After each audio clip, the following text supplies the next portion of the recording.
बेबसी की ये स्याह चादर इतनी गहरी और भारी होती है कि इंसान अपने वजूद को इस जंजीर से आज़ाद करने की हर कोशिश में नाकाम हो जाता है।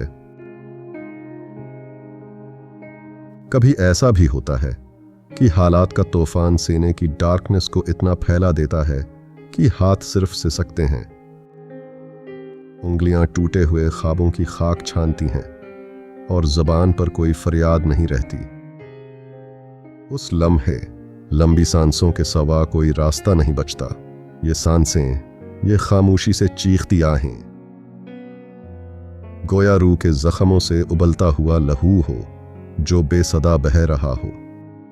दिल की धड़कनें भी शर्मसार होकर रुक जाती हैं और इंसान इस करब में तन्हा रह जाता है कि इस सिसकते हुए दिल को कौन समझाएगा, कौन है जो मुझे दिलासा देगा।